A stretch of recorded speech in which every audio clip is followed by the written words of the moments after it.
Imagine this.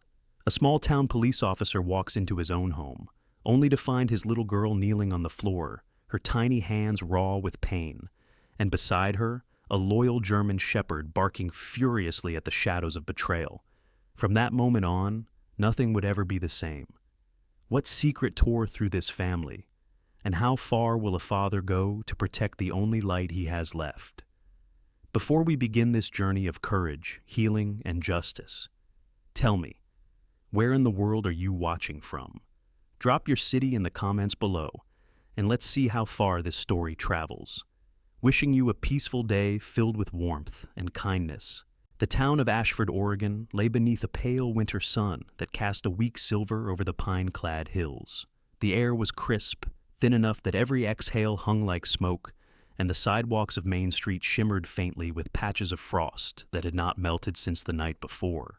Houses along the ridges were tucked behind bare oaks and firs, chimneys puffing white trails skyward, while the wind moved through the valley with the lonely sound of something unsettled. On the highest ridge overlooking Willow Creek stood an old Victorian house, its paint peeling, shutters crooked, and roof tiles darkened by moss. This house, though grand in its original design, now wore the weary face of neglect and whispered history. It was toward this house that Officer Ethan Hale walked, boots crunching softly against the gravel path, the leash of his German shepherd Rook held firmly in his hand. Ethan Hale was 38 years old, broad-shouldered and tall, with short dark brown hair flecked with silver at the temples that made him look older than he truly was. His eyes, hazel-shaded with fatigue, bore the lines of sleepless nights and memories too heavy to let rest.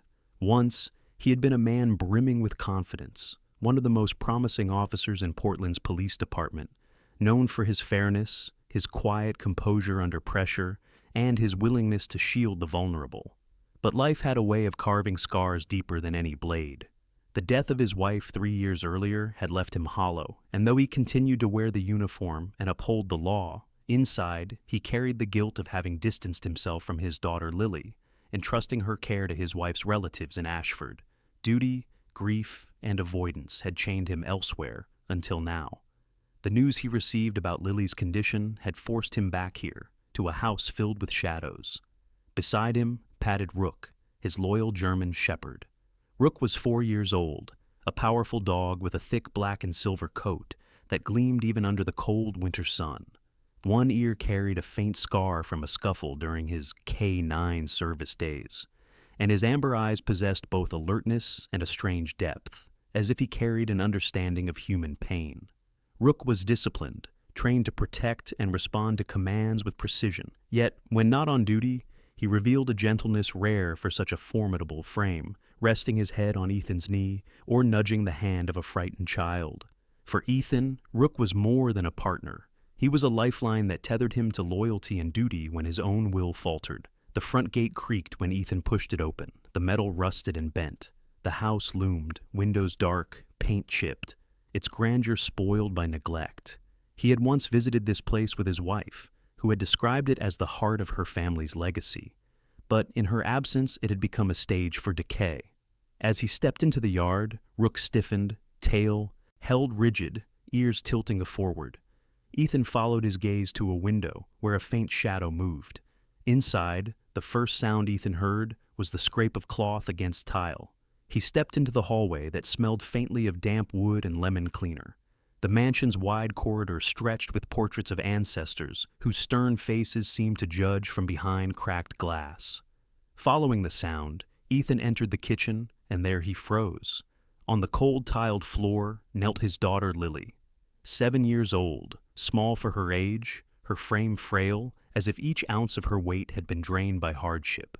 Her hair was a pale golden brown, tangled and matted, framing a face too tired for a child.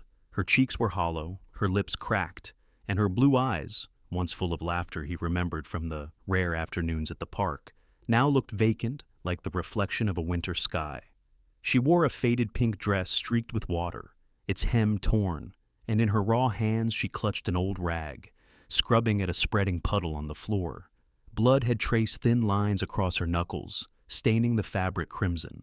Her knees pressed against the cold stone, soaking in the water until her dress clung to her skin. Hovering over her was Marjorie Ellis, Lily's maternal aunt.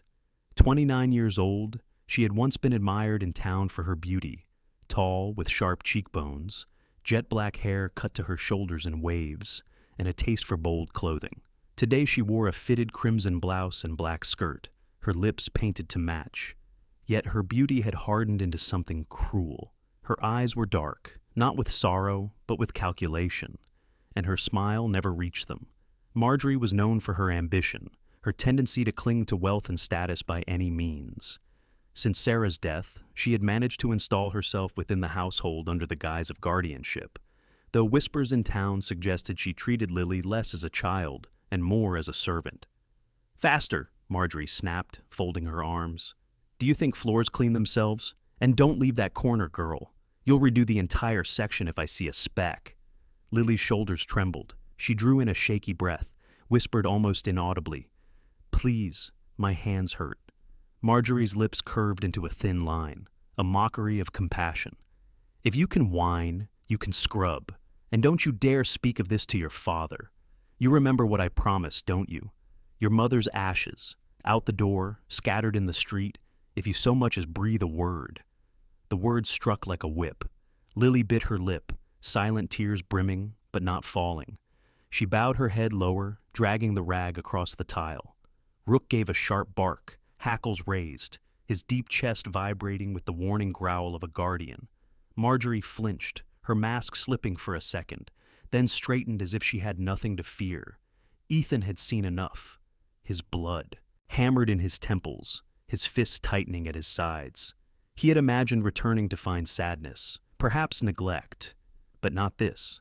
The girl who once ran into his arms with bright ribbons in her hair now knelt like a prisoner under the command of a woman who dared to invoke the memory of Sarah. His first instinct was to storm forward, to shout, to tear the rag from Lily's hands.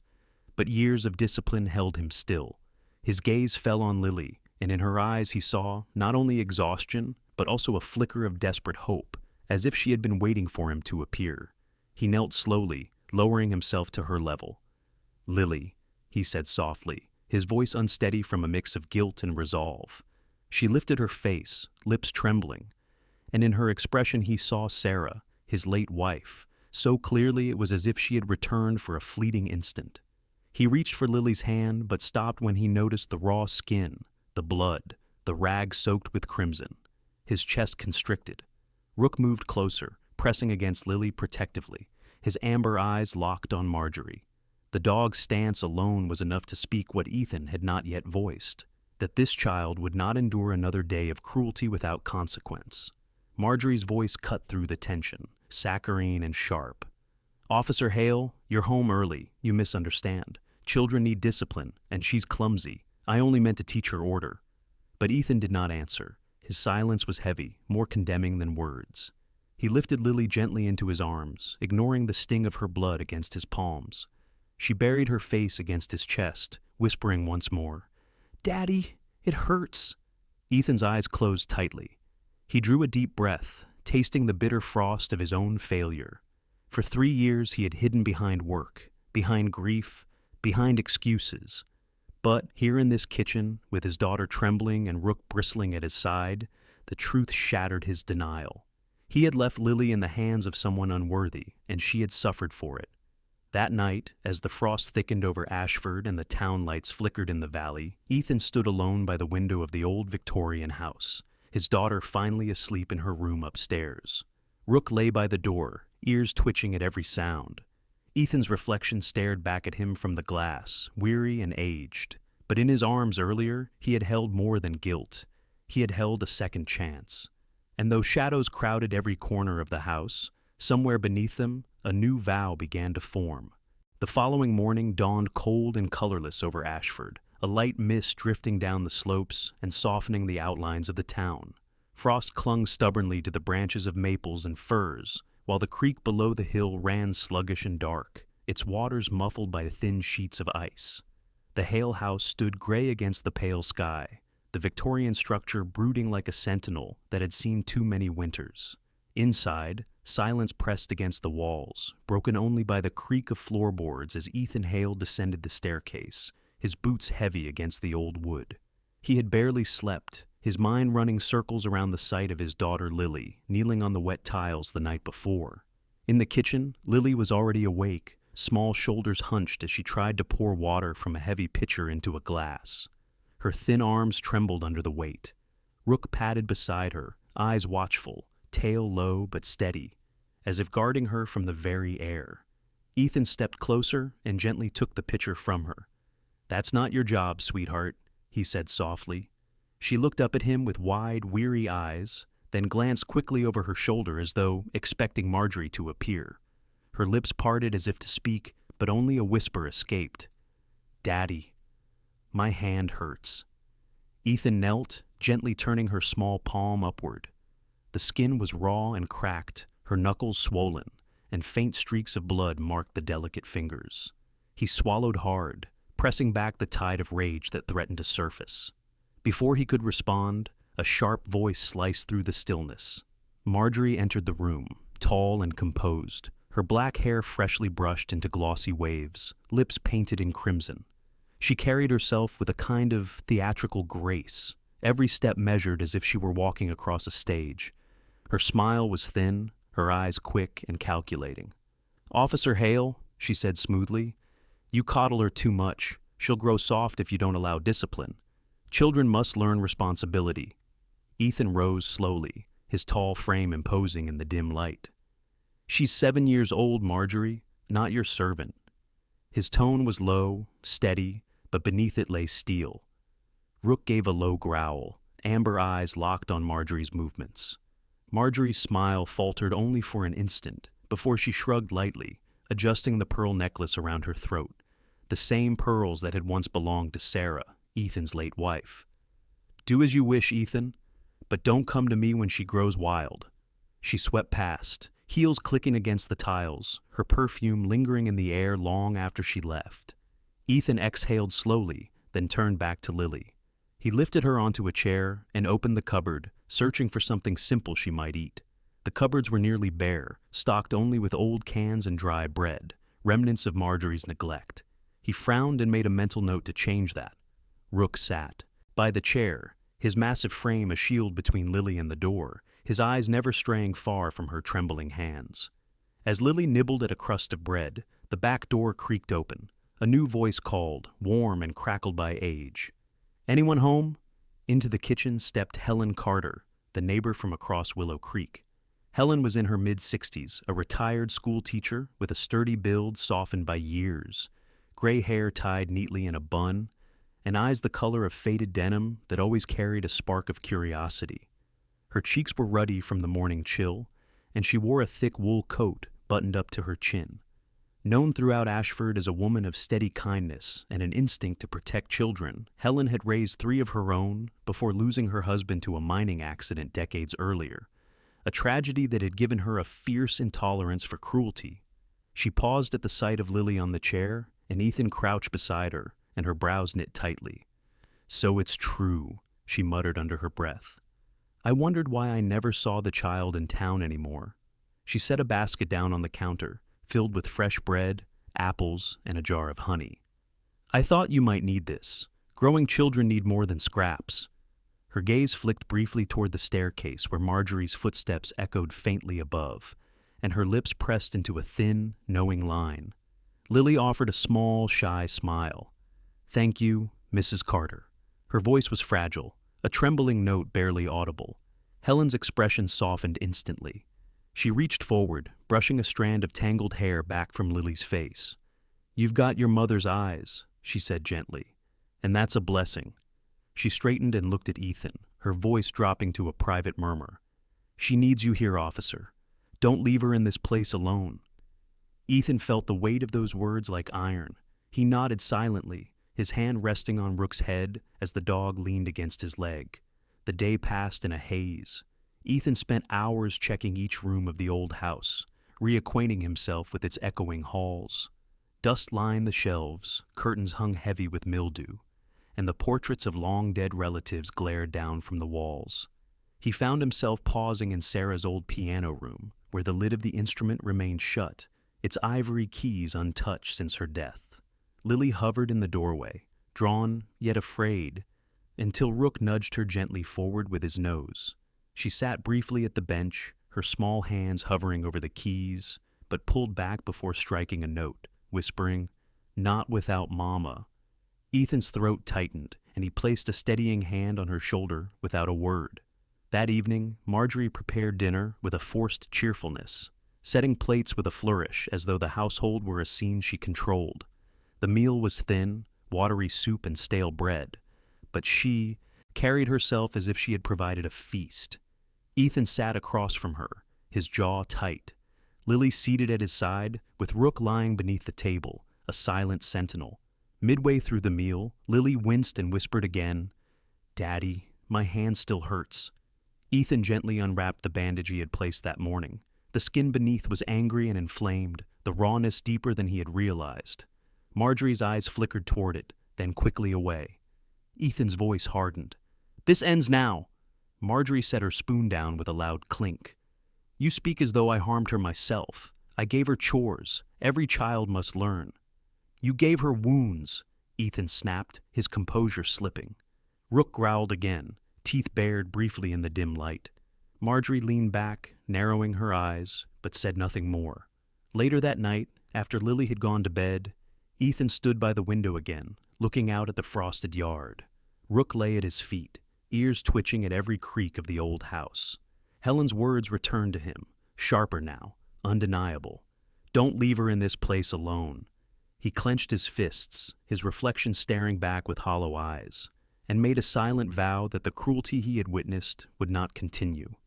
Upstairs, in the quiet of her small bedroom, Lily whispered to herself before sleep, words barely carried on the air. Daddy came back. For the first time in years, her breathing slowed into something close to peace. The third morning after Ethan's return to Ashford rose gray and solemn. Clouds hung low over the ridges, and a damp drizzle fell from the sky, painting the old Victorian house in deeper shades of gloom. The smell of wet cedar drifted in from the surrounding forest, and the windows rattled faintly under the steady push of the wind. Ethan sat at the kitchen table, a steaming mug of black coffee between his hands, though his thoughts were heavier than the storm pressing against the glass. Lily was upstairs still sleeping, her bandaged hands curled beneath her pillow, and Rook lay stretched at the threshold, head on his paws, eyes open, always listening. The silence of the morning drove Ethan's memory backward to the years he had tried to bury. Sarah Hale, his late wife, stood in his thoughts as vividly as though she had just walked through the door. Sarah had been a slender woman of medium height, with golden hair that caught the light in ways that made her look almost unreal. Her eyes were green, gentle yet strong, and she carried a natural calm that soothed others, even in her own suffering. She had worked as a piano teacher at the local community center, beloved by children for her patience and warmth. Yet her life had been marred by long struggles with illness, first infertility, then later the devastating leukemia that eventually took her away. Ethan remembered her sitting by the piano bench, leaning slightly forward, the corners of her lips curved in a smile, as Lily, barely tall enough to reach the keys, tried to follow her mother's hand movements. That memory pierced him like a blade, for it reminded him of the promise Sarah had asked of him on her last day. Protect Lily. Don't let her face the world alone. He had failed. That guilt gnawed at him as he walked the hallways of the house later that day. He paused outside the door to Sarah's old music room, the one that had been locked since her death. The brass knob felt cold under his palm. For months, perhaps years, he had avoided this place, convincing himself that locking it away would dull the ache. But now, with Lily in need of strength and Rook's steady presence at his side, he found the courage to turn the key. The door opened with a groan, releasing air heavy with dust and the faintest trace of Sarah's perfume, lavender and vanilla. The room was as if frozen in time. The upright piano sat in the corner, its mahogany surface dulled with neglect. The lid closed, a faint cobweb stretching from one leg to the wall. A shawl Sarah had often worn draped over a chair back, its fabric faded but still carrying the warmth of her touch. On the vanity table sat a silver frame with a photo of the three of them, Ethan, Sarah, and a toddler Lily, taken in a rare summer of joy. Ethan's chest tightened as he picked up the frame, running his thumb across the glass. As he set it back down, a drawer in the nightstand slid slightly open from the disturbance. Curiosity pressed him closer. Inside, tucked beneath sheet music, lay a thin envelope, yellowed at the edges. His hands trembled as he drew it out. The handwriting across the front was Sarah's, gentle, flowing, addressed simply, "To Ethan." He sat on the edge of the bed and unfolded it carefully. The words inside were few, but they cut deeper than any wound he had known. "If I am no longer here, please protect Emily. Do not place your trust in the wrong hands. Our daughter's eyes will tell you the truth." He read it twice, then 3 times, each syllable sinking into him like nails driven into wood.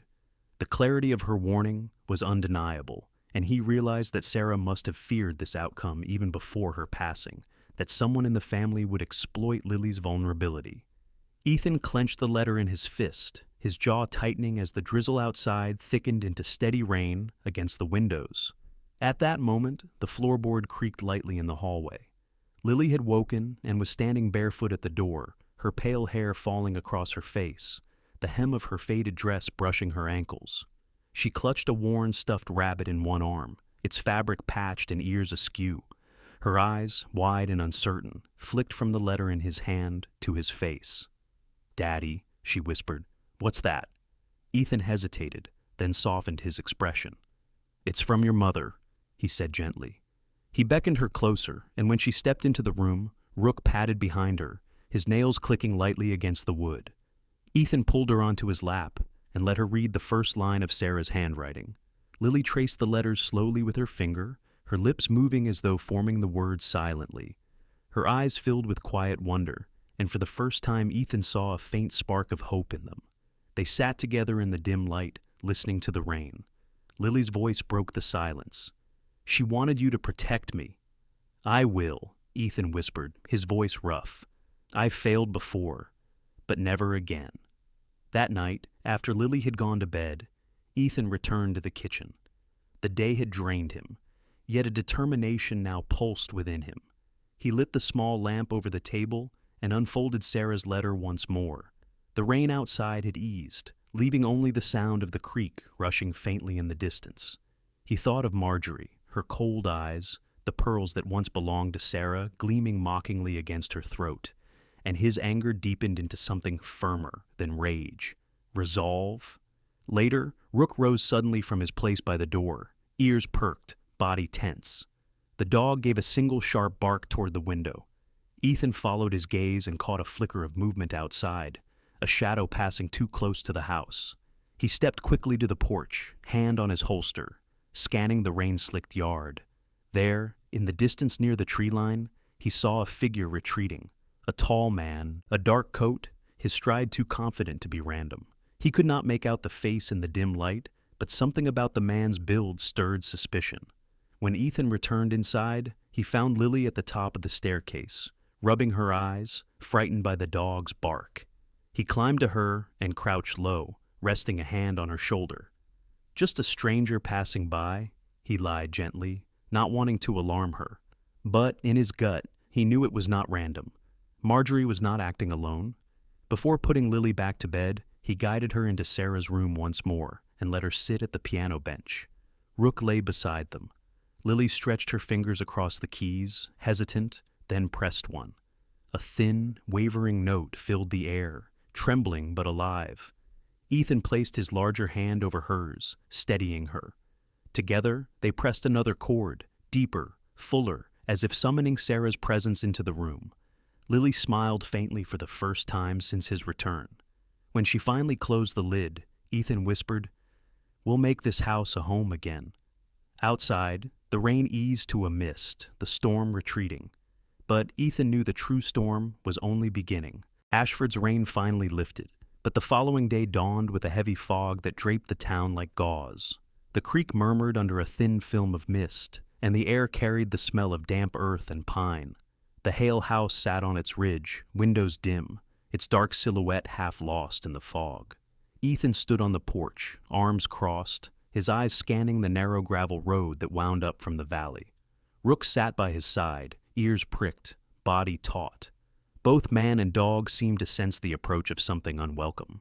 It was mid-morning when the crunch of polished shoes echoed against the gravel. Out of the fog emerged Richard Hale, Ethan's younger brother. Richard was 35, of medium build, but always dressed with precision. His dark brown hair was slicked neatly back, a trim beard lining his jaw, and his eyes, sharp gray, restless, calculating, rarely stayed still. He wore a tailored charcoal suit despite the muddy road, a silk tie knotted perfectly, and polished shoes that gleamed unnaturally bright against the wet gravel.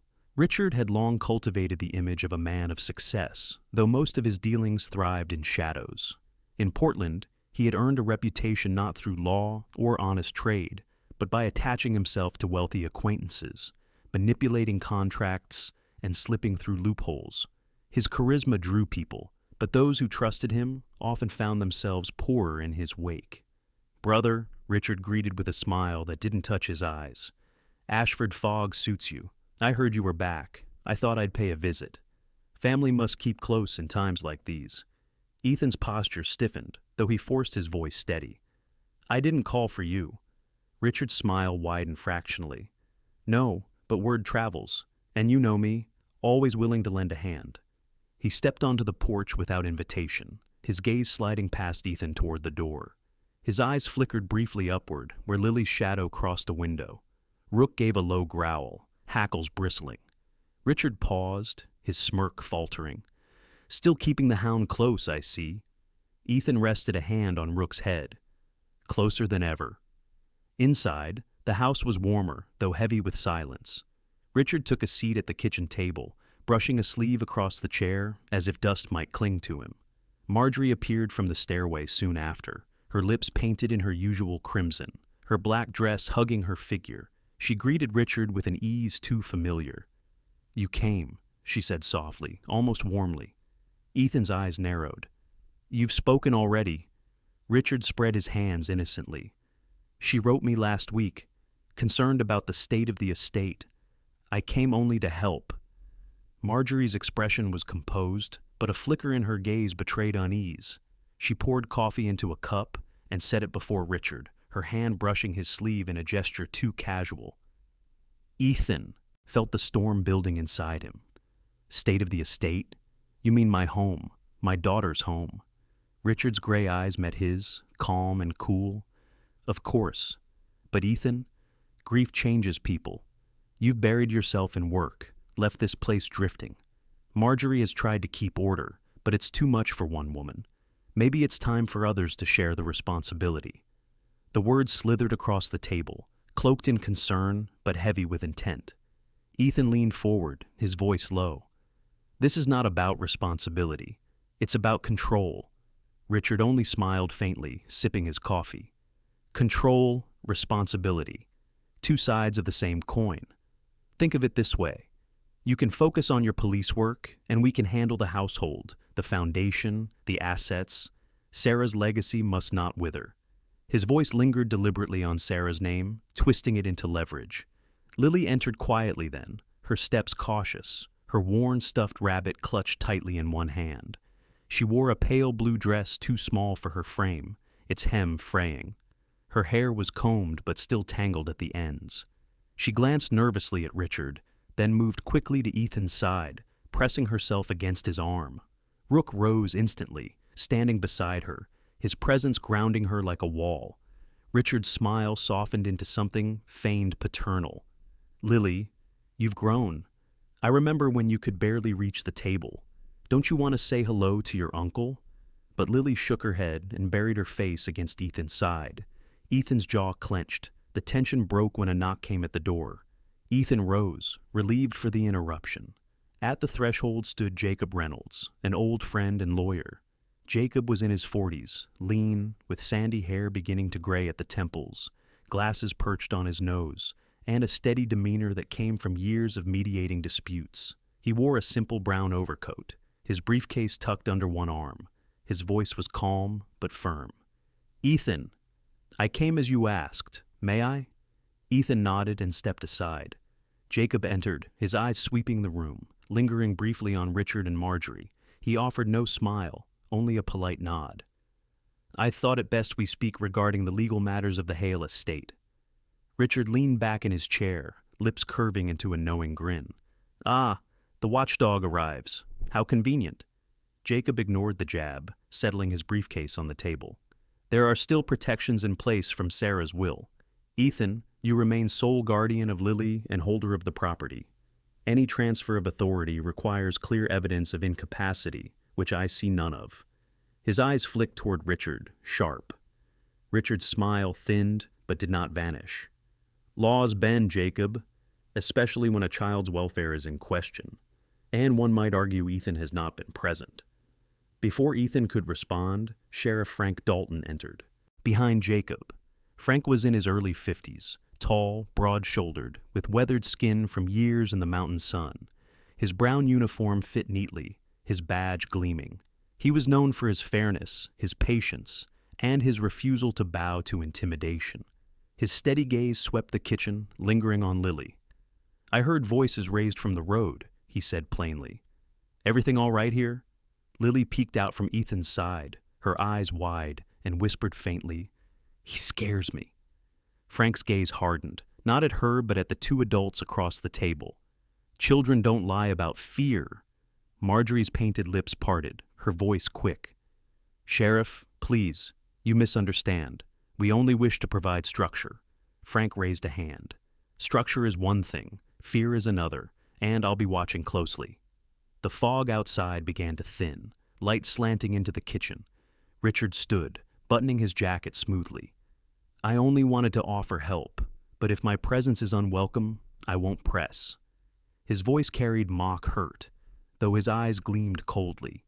He placed a hand briefly on Marjorie's shoulder before heading toward the door.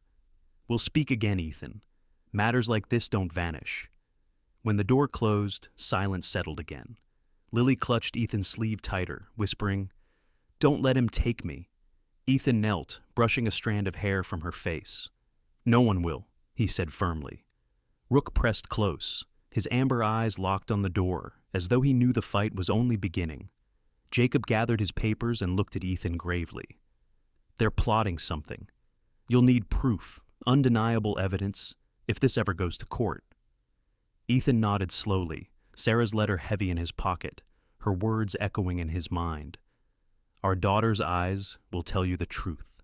The storm that had haunted Ashford for days finally broke, leaving the morning washed in a brittle light. The air smelled of wet pine, and the creek below roared louder with the runoff of melted rain. The Hale house glistened with beads of water along its eaves, though the weight of tension inside was heavier than the fog that had settled earlier in the week. Ethan Hale stood in the parlor, his eyes on the window, his thoughts circling the visit of Richard and Marjorie's rehearsed lies.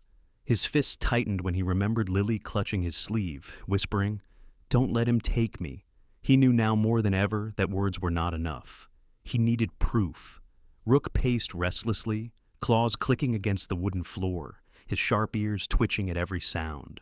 His amber eyes were alert, scanning corners as if expecting shadows to spring alive.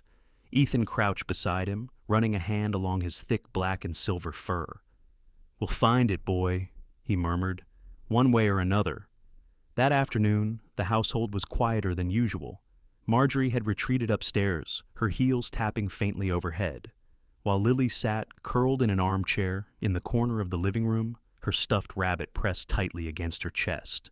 She traced the worn seam of its ear, her lips pressed shut, too anxious to speak. Ethan paced the hall, his instincts pricking. It was Rook who first alerted him. The shepherd stopped suddenly near a cabinet in the study, barking sharply, then pawing at the wood. Ethan froze. The cabinet was old, rarely used, its lock broken years ago. He crouched and pulled open the creaking door. Behind stacks of unused books, tucked clumsily as if hidden in haste, was a small digital recorder. Ethan lifted it carefully, brows furrowed. The red light flickered faintly, still active. He pressed play. A harsh voice filled the room, Marjorie's. If you dare whisper a word of this to your father, I will scatter your mother's ashes into the street. Lily gasped softly, covering her mouth. Rook growled low, his body rigid. Ethan's jaw tightened as he let the words play again, anger rising with each syllable. This was the evidence Jacob had warned him to gather, something undeniable. He slipped the recorder into his jacket, his mind already calculating his next step. Before he could dwell further, a knock sounded at the door. Ethan opened it to find Helen Carter, the elderly neighbor, standing with a handcart. She was bundled in a wool coat and scarf, her breath puffing white in the chill. Behind her on the cart stood an upright piano, scuffed but sturdy. Two younger men from town, hired hands, were maneuvering it carefully onto the porch. Helen's gray eyes twinkled, though her expression was serious. "I couldn't bear to see the house without music," she said. "Sarah would want Lily to have this. My daughter brought me a new piano last year. This one's just been sitting lonely. Thought it might find a better life here." Helen Carter was in her 60s, her figure rounded with age, but her back still straight with pride. Her face bore the creases of both laughter and hardship, and her hands, strong from years of teaching children music, moved with gentle assurance. She had been a teacher in the local elementary school until retirement, known for her sharp tongue when it came to discipline, but also for her tireless defense of the weak. Since losing her husband in a mining accident 2 decades earlier, she had developed an unshakable conviction that children should never suffer cruelty unchecked. Lily peeked shyly from behind the doorway, her eyes widening at the sight of the piano. She stepped forward hesitantly, her voice a fragile whisper. "Is it for me?" Helen smiled warmly, brushing a strand of hair from Lily's forehead. "It's for your whole house, dear, but I hope you'll be the first to play." The movers brought the piano inside, placing it carefully in the parlor near the window, where Sarah's shawl still hung over a chair. Ethan thanked them and turned to Helen, his gratitude heavy in his voice. "You didn't have to." Helen waved him off. "I did. This house needs light again, and music is light." Her gaze flickered briefly upstairs, where Marjorie's footsteps echoed, her lips pressed thin. "And you'll need every scrap of light to fight what's coming." When the house grew quiet again, Ethan guided Lily to the piano bench. She sat nervously, her small hands hovering above the keys. Rook settled at her feet, his great head resting against the wooden leg, as if guarding both child and instrument. Lily pressed a tentative key, the note soft, shaky. Ethan placed a steady hand over hers. "Your mother used to play right here," he whispered. "You can too." For the first time since Ethan's return, Lily smiled faintly. She touched another key, then another, piecing together a halting melody. It was not polished, but it was alive. Ethan closed his eyes briefly, hearing Sarah in every note, and a deep ache filled with both grief and resolve. That evening, Ethan met Jacob Reynolds in town, slipping into the lawyer's modest office on Main Street. The building smelled of paper and dust, shelves lined with legal tomes. Jacob sat behind a worn desk, his glasses perched low, his pen moving quickly across a notepad. When Ethan placed the recorder down, Jacob froze, then pressed play. The voice of Marjorie echoed through the room. Jacob listened silently, then shut it off with a decisive snap. "This," he said, his voice steady, "is more than enough to begin proceedings. But we'll need to protect it. If they sense you have this, they'll strike back quickly." Ethan leaned forward, voice tight. "Richard is part of this. I saw it in his eyes. They want the estate, the trust, and they'll use Lily as leverage." Jacob's brow furrowed. "Then we must move, carefully. Sheriff Dalton can authorize protective measures if we frame this as imminent danger to the child. The law is on your side, Ethan, but we'll need timing." Rook, sitting in the corner, let out a low bark as though affirming the plan. Ethan glanced at him, then back at Jacob. "Timing we'll handle. Just be ready." When Ethan returned to the house, the parlor glowed softly with lamplight. Lily sat by the piano, tracing the keys, while Helen sat nearby in the armchair, her knitting needles clicking quietly. Marjorie lingered in the corner, arms folded, her crimson lips tight, her eyes narrowed at the sight of Ethan's ease with his daughter. When she noticed the recorder-shaped bulge in his jacket, her gaze sharpened, suspicion rising. Ethan met her stare without flinching.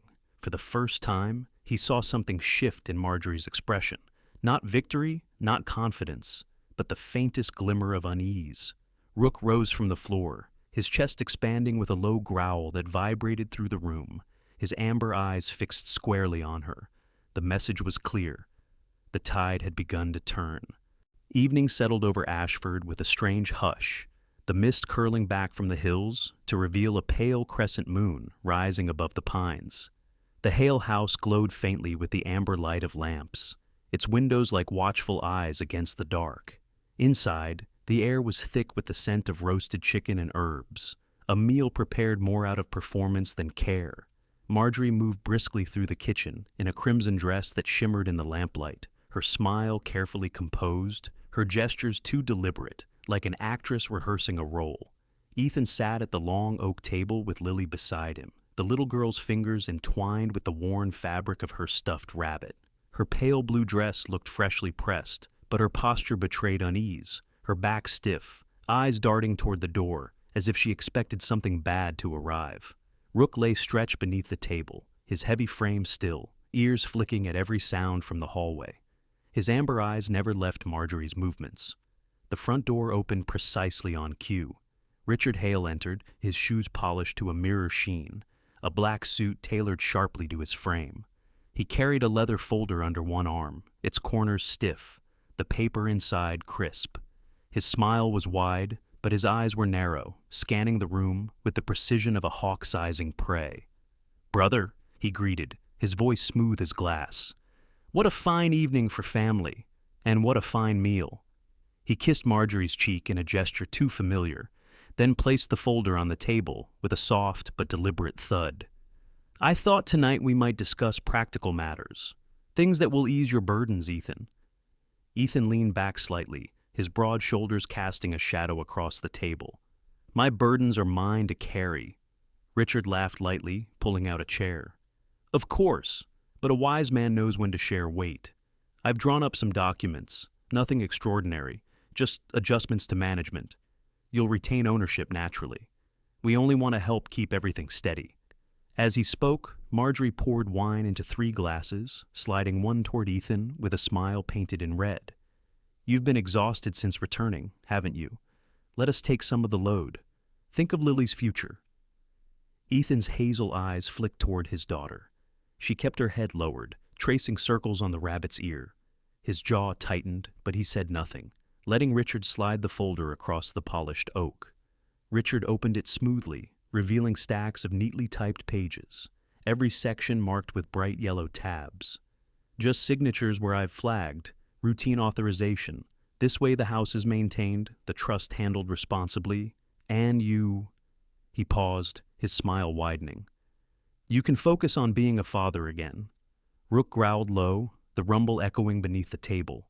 Richard flinched but quickly masked it, with a chuckle. "Your watchdog doesn't like paperwork, I see." Ethan placed a calming hand on the dog's back, but his eyes never left Richard. Slowly he turned the pages, scanning each line. Words like transfer of authority and trustee amendment caught his gaze. His pulse quickened. Sarah's letter echoed in his mind. "Do not place your trust in the wrong hands." Dinner was served with deliberate ceremony. Marjorie spooned potatoes onto Lily's plate, her voice honeyed. "Eat well, sweetheart. You'll need strength." Lily murmured a soft "thank you," but kept her eyes on her father. Her small hands shook as she reached for her fork. As Richard continued his pitch about responsibility and security, Ethan noticed movement from the corner of his eye. Lily's hand slipped beneath the table, trembling. She pressed a folded scrap of paper into his palm. Ethan closed his fingers over it silently, his heart lurching. He waited until Richard launched into another long sentence before opening it discreetly. 4 thin words stared up at him in the uneven child's handwriting. "Daddy, don't sign." Ethan's throat tightened. He folded the note quickly and slid it into his pocket. His eyes met Lily's for a brief moment, and in her gaze he saw not just fear, but desperate trust. That was the truth Sarah had spoken of, the truth in his daughter's eyes. Richard leaned forward, pointing to a clause highlighted in the contract. "See here, Section 5.3, it only grants us temporary management rights if you step back. You'll hardly notice the difference." Ethan's voice was low, steady. "And Section 7.2? Richard hesitated for a fraction of a second, then smiled. "Minor adjustments to distribution schedules. Legal jargon, nothing to worry over." Marjorie placed her manicured hand over Ethan's, her touch too rehearsed. Sign, Ethan. Let us protect you. You don't want Lily to grow up with uncertainty, do you? Rook surged to his feet, barking once, sharp and thunderous, the sound reverberating through the room. Lily flinched but then leaned into her father, hiding her face in his side. Ethan stood, pushing his chair back, his towering frame dominating the table. He closed the folder with deliberate calm. "I'll sign nothing tonight," he said firmly. "Any paper that concerns my family or Sarah's legacy will go through an independent advisor. Procedure requires it." Richard's smile thinned, though he tried to mask it with a shrug. "Caution is wise, of course, but don't wait too long, brother. Opportunities vanish."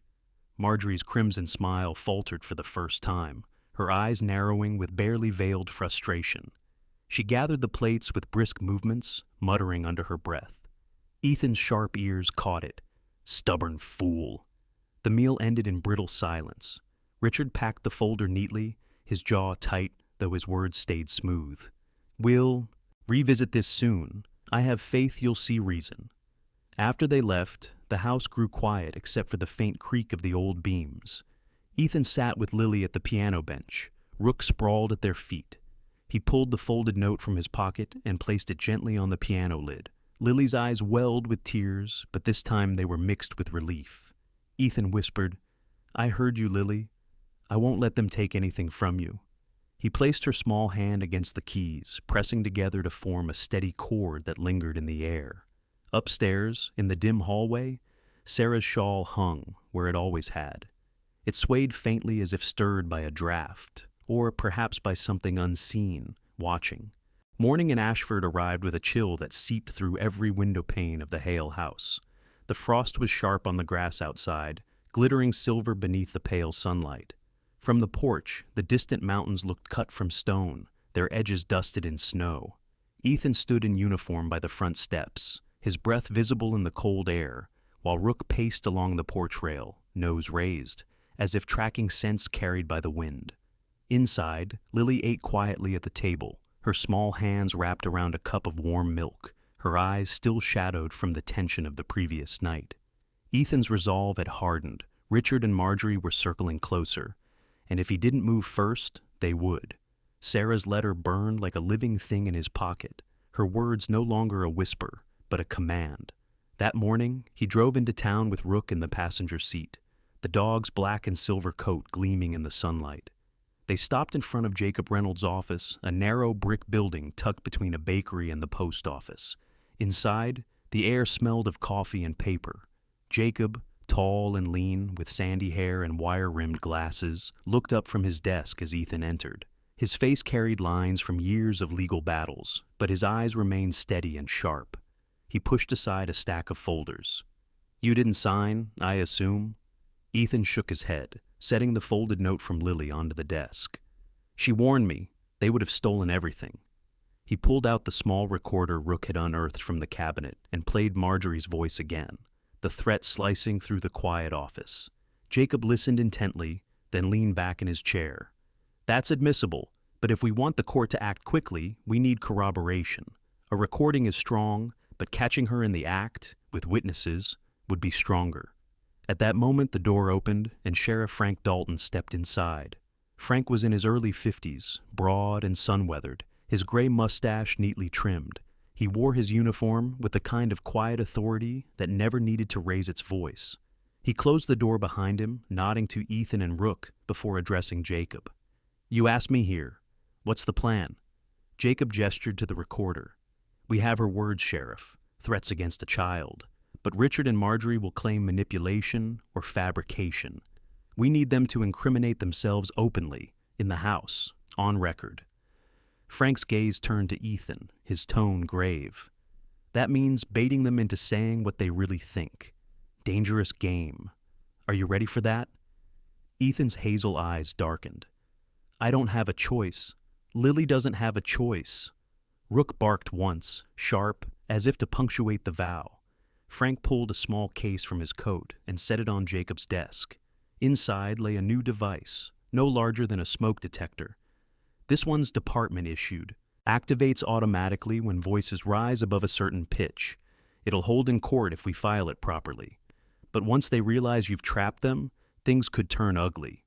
Ethan took the device in his hands, its weight both literal and symbolic. Ugly doesn't scare me anymore. That afternoon, Helen Carter stopped by with a basket of biscuits, her cheeks flushed from the cold. She found Lily at the piano, tentatively practicing a simple melody. Helen's eyes softened as she listened.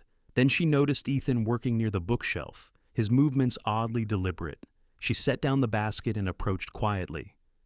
"You're hiding something up there," she remarked, her voice low but steady. Ethan hesitated before answering. Helen was not one to gossip, and her loyalty to children was ironclad. He pulled her gently aside and revealed the newly placed device tucked among the books. "It'll record everything in this room. If they threaten her again, we'll have them." Helen's lips pressed into a line, her eyes flashing with memory. "I've seen too many children silenced because no one had proof. You're doing right. And Ethan?" She touched his arm, her hands still strong despite age. "Sarah would be proud." The evening passed with uneasy calm. Marjorie flitted about the house, her heels clicking on the floors, her voice overly sweet as she hummed and asked Lily idle questions. The girl answered in whispers, never lifting her gaze, while Rook shadowed her every step, growling low whenever Marjorie drew too near. By nightfall, Richard returned. His car pulled up the gravel drive, headlights slicing through the dusk. He entered carrying another briefcase, his suit flawless, his hair slicked with precision. He placed the case on the table, exchanging a glance with Marjorie that carried volumes. "Brother," he began smoothly, "have you thought about our offer?" Ethan remained standing, his frame casting a long shadow across the parlor.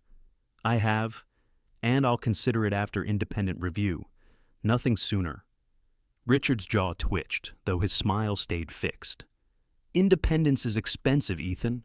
You could save time and money by trusting us." Marjorie leaned closer, her crimson lips parting. "Think of Lily. She needs stability. You're drowning in duty. Let us help." The trap was set. Ethan kept his expression controlled, but inside his pulse thundered. He guided the conversation carefully, refusing outright, but never dismissing them fully, letting their frustration grow. Rook paced by the piano, his claws clicking, his head tilted as if sensing the tension. It was Lily, sitting silently on the stairs, who tipped the balance. She whispered faintly, just loud enough to be heard. "I don't want them here." Marjorie snapped instantly, her smile cracking. "Ungrateful child," she hissed. "You think you can talk back? You'll learn the hard way what happens when you defy me." Richard's face darkened, his voice cutting in low. "Ethan, control her, or someone else will. If you can't keep her obedient, maybe you're not fit to be guardian." The words hung sharp in the air. The device in the bookshelf blinked once, unseen, capturing every syllable. Ethan's jaw clenched, but he forced himself to remain calm. "Say that again," he said evenly. Richard sneered. "You heard me? If you won't sign, we'll prove you unfit. And the girl—" But before he could finish, Rook barked ferociously, lunging forward, his teeth bared, body braced between Lily and the two intruders. His growl was a warning, primal and undeniable. Lily clung to the stair rail, her eyes wide but steady. Marjorie stepped back, her voice shrill now. "Call off that beast! He's dangerous!" Ethan's voice was steady steel. "He's protecting her, something you've never done." The room trembled with silence after that, the air heavy with unspoken threats. Richard finally gathered his papers, his smirk brittle. "This isn't over." He stormed out, Marjorie trailing, her heels striking like hammer blows.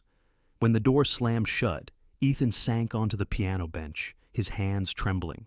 Lily rushed into his arms, Rook pressing close against them both. From the bookshelf, the device sat silent, its job done. Later that night, Ethan drove back to Jacob's office under a sky of pale stars. He set the device on the desk, his eyes dark with exhaustion, but steady with resolve. Jacob activated it, and the room filled with Richard's threats and Marjorie's venom. Sheriff Frank, who had joined them again, listened in grim silence, his jaw tightening. When the recording ended, he said simply, "This is enough. Tomorrow, we move." The following morning in Ashford broke colder than the night before, the sky a hard steel gray that promised snow. Frost glimmered on the porch railings of the Hale house, and smoke curled thinly from the chimney. Inside, Ethan moved about the parlor, the faint hum of the piano strings still vibrating from Lily's hesitant practice earlier. Rook padded after him, his nails clicking softly, his thick black and silver coat bristling as if he sensed a storm, not of weather, but of men approaching. Jacob Reynolds had spent the night drafting motions, and Sheriff Frank Dalton had left just before dawn to secure the necessary orders. By mid-morning, Ethan sat at the kitchen table with Lily nestled against him, Sarah's letter open between them. He traced the slanted script again, whispering to his daughter, "Your eyes will tell me the truth." And they did. Lily pressed her forehead against his arm, too weary to speak, but safe in his presence. The knock came just before noon. Ethan rose and opened the door to find Frank standing tall in his uniform, the cold air clinging to him. His steady blue eyes carried the weight of years, but also a promise of justice. In his hand, he held a folded packet of papers stamped with the seal of the county court. "Temporary protection order," Frank said, "and a limited search warrant. We'll serve them now." Behind him stood two deputies. Deputy Michael Grant, in his early 30s, had a square jaw and a quiet demeanor, his dark hair clipped close, his brown eyes steady with a soldier's patience. He had served in the Marines before joining the sheriff's department, and though he spoke little, his presence radiated firmness. Beside him was Deputy Anna Whitfield, late 20s, tall and lean, with auburn hair tied back in a practical braid.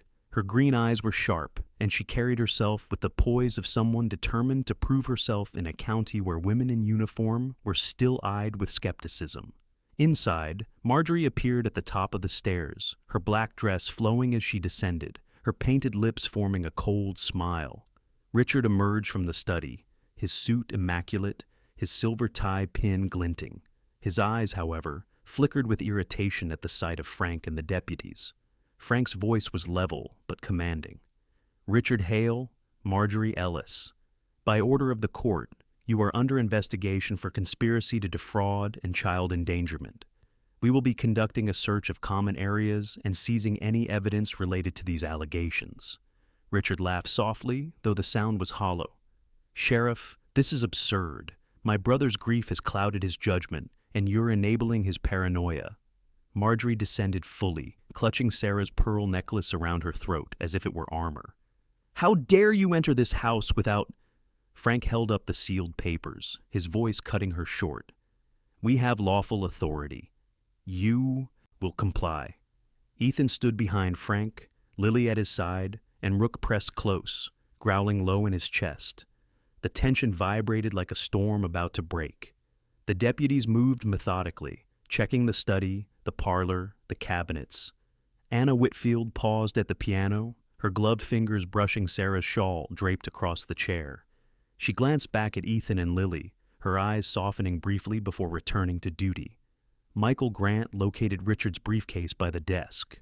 Opening it, he revealed thick papers, signatures half prepared, and correspondence addressed to financial institutions in Portland.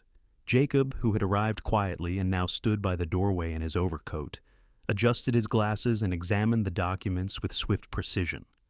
"These are transfers of management authority," he announced, disguised to override Ethan's rights, exactly as suspected.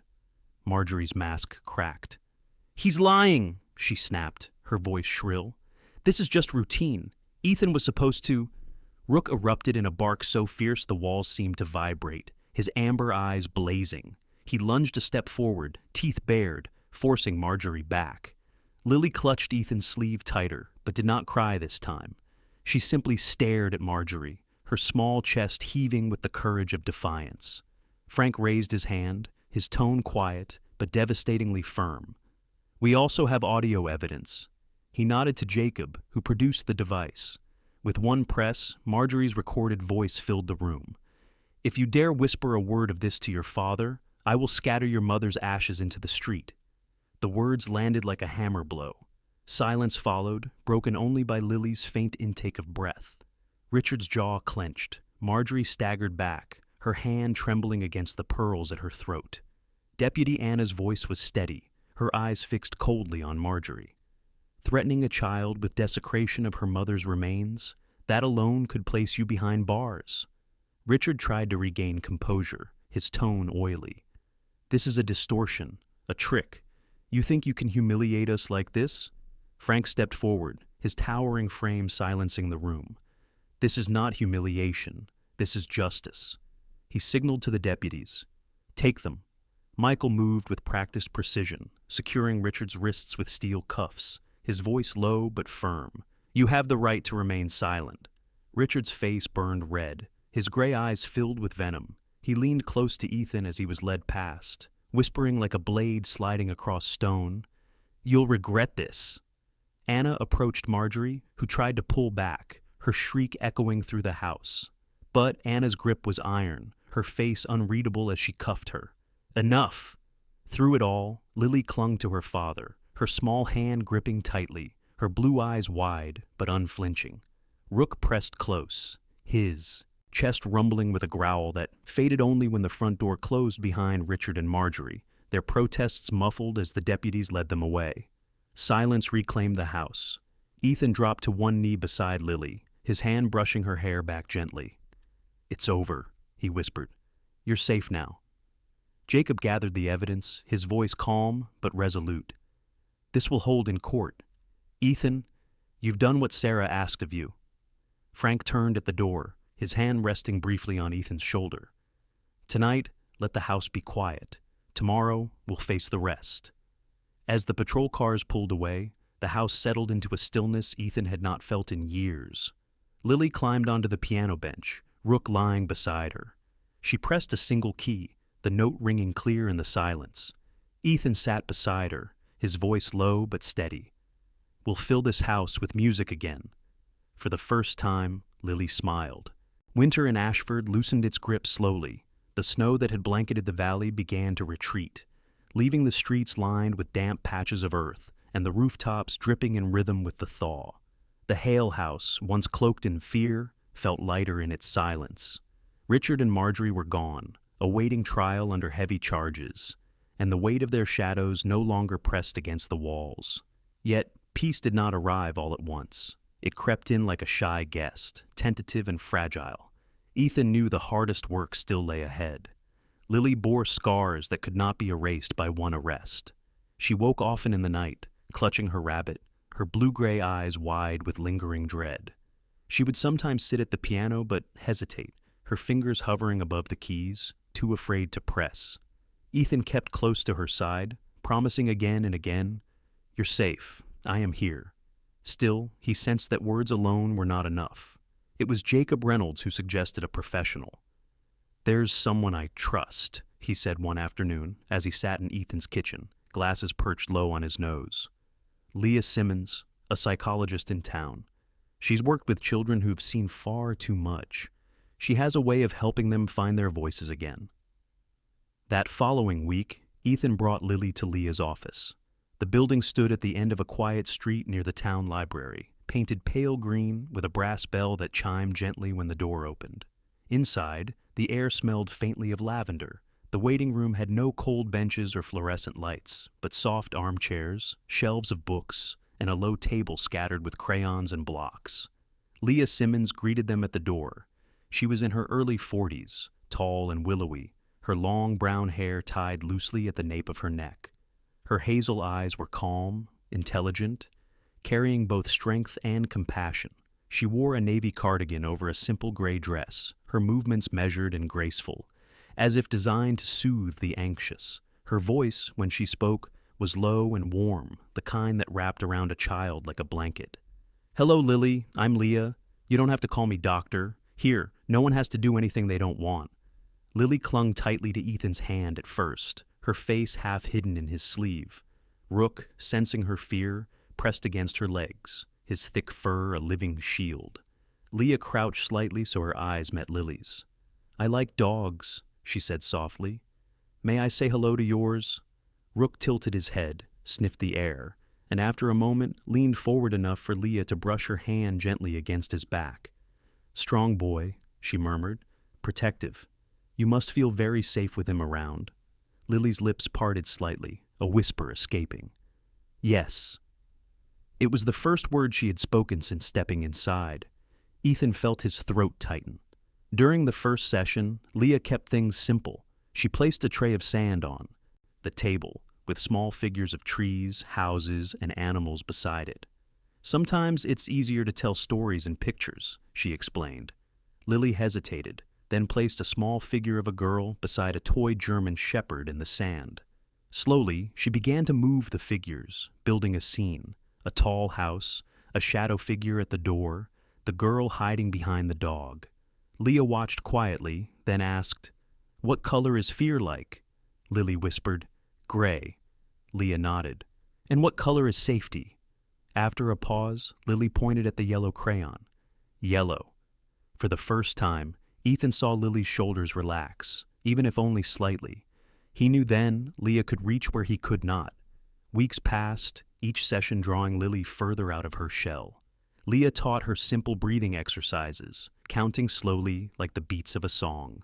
1, 2, 3, hold, let it out like a long note. Lily practiced with Rook beside her, the dog's steady presence making each breath easier. Ethan attended some sessions, but learned, at Leah's urging, to also step back, allowing Lily to trust her own strength. Meanwhile, Ethan found himself grappling with his own shadows. At night, he sat at Sarah's old desk, writing in a notebook as Leah had suggested. Not contracts or police reports, but letters to Sarah. In them, he confessed his regrets, his failures, and his new vow to never step away again. Rook often lay at his feet, the steady rhythm of his breathing a counterpoint to Ethan's restless thoughts. One afternoon in early spring, Helen Carter stopped by with a pie, her gray eyes crinkling kindly as she spoke to Lily. "There's a recital at the school in 2 months. Children are welcome to play, even beginners. Would you like to try?" Lily froze at the idea, her face pale, but Helen's voice was gentle. "It doesn't matter if you miss notes. What matters is being brave enough to sit at the piano." Lily turned to Ethan, searching his face. He knelt beside her, his hand resting over hers. "Only if you want to," he said softly. After a long silence, Lily whispered, "I want to." The weeks that followed were filled with quiet practice. Lily's hands trembled at first, but gradually the notes began to string together into melody. Ethan sat beside her every evening, his deep chord anchoring her higher notes, until one day she played a simple song start to finish without stopping. She smiled faintly, whispering, "Mom's song." Ethan felt tears sting his eyes. On the day of the recital, the small-town auditorium filled with parents, teachers, and children. The air smelled of chalk and polished wood, and sunlight slanted through tall windows. Leah arrived quietly, her navy cardigan buttoned against the chill, her eyes offering silent reassurance. Helen took a seat near the front, knitting needles in hand. Ethan sat with Rook at his feet, his broad shoulders tense, his hazel eyes fixed on the stage. When Lily's name was called, she walked slowly to the piano. She wore a pale blue dress, simple but neat, her hair tied back with a ribbon Helen had given her. Her small frame seemed fragile beneath the stage lights, but her steps did not falter. She bowed quickly, then sat, her hands trembling above the keys. For a heartbeat, the room was silent. Then she looked up, and her eyes met Ethan's. He placed a hand over his chest, the signal they had practiced. "I'm here." Lily drew a deep breath, just as Leah had taught her, then pressed the first key. The melody began softly, shaky at first, but each note grew steadier. Halfway through, her hand faltered, and for a moment, silence threatened. But she remembered the breathing exercise, inhaled slowly, exhaled, and pressed forward. At the final bar, she added the small flourish Sarah had always played, the gentle grace note like a whisper from the past. When the last note faded, silence held for a heartbeat. Then the auditorium erupted in applause, parents rising to their feet, some with tears in their eyes. Ethan clapped hardest of all, his vision blurred, his chest swelling with pride. Rook barked once, as if to join the ovation, his tail thumping the floor. Backstage, Lily ran into her father's arms, her small hands gripping his shoulders. Her voice was clear, steady. "Daddy, I'm not afraid anymore." Ethan knelt, holding her tight, his voice breaking. "You're braver than anyone I've ever known." In the end, this story reminds us that even in the darkest valleys, God can bring forth light and healing. What seemed impossible became possible because love, courage, and faith carried them through. It is a reminder for all of us that the miracles of God are not always grand or loud, but often show up quietly in our daily lives. In the kindness we show, the courage to stand for what is right, and the hope that never fades. If this story touched your heart, please share it with someone who needs encouragement today. Leave a comment to tell us what moment spoke to you most. And if you believe that God still works miracles among us, write Amen in the comments below. Do not forget to subscribe to the channel so you never miss another story of hope and redemption. May God bless you and your loved ones with peace and strength.